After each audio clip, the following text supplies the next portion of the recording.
അപ്പോൾ എല്ലാവർക്കും ബ്ലീഡ് ഫുട്ബോളിൻ്റെ പുതിയൊരു എപ്പിസോഡിലേക്ക് സ്വാഗതം. അങ്ങനെ സ്കൈ ജർമ്മനിയുടെ ഫ്ലോറിയൻ പ്ലാറ്റൻബർഗ് അദ്ദേഹം പുതിയൊരു ട്വീറ്റ് ചെയ്തിട്ടുണ്ട്. Exclusive, FC Bayern have submitted their new offer to Liverpool for Luis Diaz worth more than 67.5 million euros. Talks between the clubs are ongoing. As reported, Diaz wants to join Bayern and is waiting for an agreement between the clubs. He can sign a contract running at least until 2029. The deal could still fall through. അപ്പോൾ Bayern Munich എനിക്കത് മൂന്നാമതും bid ചെയ്തിരിക്കുകയാണ് 67.5 million euros. Liverpool 70 മില്യണിൽ കുറച്ച് മിക്കവാറും ചോദിക്കാൻ സാധ്യതയില്ല, അല്ലെങ്കിൽ accept ചെയ്യാൻ സാധ്യതയില്ല. അപ്പോൾ എനിക്കൊന്ന് കഴിഞ്ഞ പ്രാവശ്യം 65 മില്യണോ മറ്റോ ആണ് ബയൺ മ്യൂണിക്ക് ഓഫർ ചെയ്തത് ലിവർപൂളിന്. അപ്പം 2.5 മില്യൺ അധികം. Let's see. ഡിയാസിന് ബയൺ മ്യൂണിക്കിലേക്ക് പോകണമെന്ന് ഭയങ്കര താല്പര്യമുണ്ട്. അപ്പോൾ മിക്കവാറും ഈ ഒരു ട്രാൻസ്ഫർ പ്ലെയർ പുഷ് ചെയ്യാൻ സാധ്യത വളരെ കൂടുതലാണ്.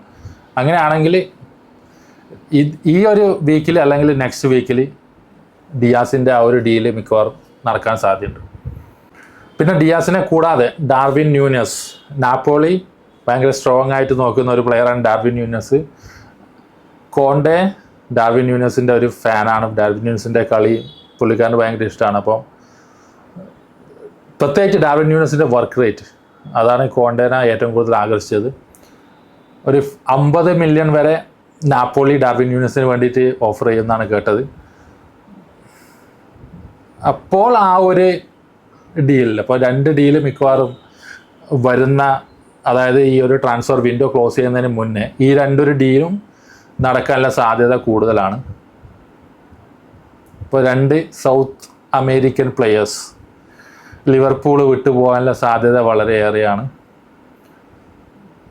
നമുക്ക് ഈ ഒരു മണി കിട്ടി ഏകദേശം ഒരു 100 മില്യൻ്റെ മുകളിൽ, 100+ ജസ്റ്റ് ഓവർ 100 മില്യൺ. ഐസക്കിന് 120+ മില്യനാണ് ആവശ്യപ്പെടുന്നത്. ലിവർപൂൾ ഓൾറെഡി കോണ്ടാക്ട് ചെയ്തു. ഓൾറെഡി ലിവർപൂളിൻ്റെ ഭാഗത്തു നിന്ന് രണ്ടാമതൊരു ശ്രമം കൂടി ഉണ്ടായി എന്ന് മറ്റുള്ള ട്വീറ്റൊക്കെ കണ്ടിട്ടുണ്ടായിരുന്നു. 120 മില്യൺ പ്രൈസ് ടാഗിൽ. അപ്പോൾ 2 പ്ലെയേഴ്സ് പോകുന്നു, ഒരു പ്ലെയർ ഏകദേശം ആ ഒരു പൈസക്ക് വരുന്നു. That's a good thing. And I don't know about Rodrigo.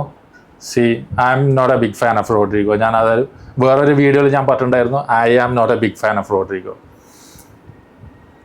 I know. So actually is playing for Real Madrid.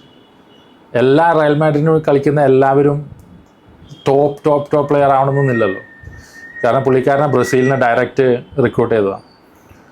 പുള്ളിക്കാരൻ നല്ല ക്വാളിറ്റി പ്ലെയറാണ്, അതിന് ഒരു സംശയമില്ല. നല്ല ക്വാളിറ്റി പ്ലെയറാണ്. ബ്രസീൽ ഇൻ്റർനാഷണൽ ടീമിൽ കളിക്കുന്നു. റയൽ മാഡ്രിഡിനെ ഔട്ട് ഓഫ് പൊസിഷനിൽ കളിക്കുന്നത് കൊണ്ടാണ് പെർഫോമൻസ് ചെയ്യാൻ പറ്റാത്തതെന്നൊക്കെ ആൾക്കാർ പറയുന്നുണ്ട്. പക്ഷേ ആസ് എ പ്ലെയർ എന്നെ സംബന്ധിച്ച് പേഴ്സണലി എനിക്ക് വലിയ താല്പര്യമില്ലാത്തൊരു പ്ലെയറാണ്. ഒരു 70 മില്യൺ ഒക്കെ റോഡ്രിഗോനെ കിട്ടുന്നുണ്ടെങ്കിൽ ഓക്കെ. പക്ഷേ 100 മില്യൺ ഓർ 100 മില്യൻ്റെ മുകളിലാണെങ്കിൽ please don't go for Rodrigo. അതേപോലെ വേറെ ആൾ പറഞ്ഞിട്ടായിരുന്നു ഫൊഫാനയെ കുറിച്ച് അധികം ഹൈപ്പൊന്നും ഒരു ചാനലായാലും അല്ലെങ്കിൽ ഏത് ടോപ്പ് മീഡിയ ആയാലും അത്ര ഹൈപ്പൊന്നും കൊടുക്കുന്നത് കണ്ടില്ല. അത് ലിവർപൂൾ ഫോർവേഡ് ചെയ്യുമോ എന്ന് എനിക്കറിയില്ല. നിങ്ങൾ അറിയുന്നവരുണ്ടെങ്കിൽ കമൻറ്റ് സെക്ഷനിൽ രേഖപ്പെടുത്തുക.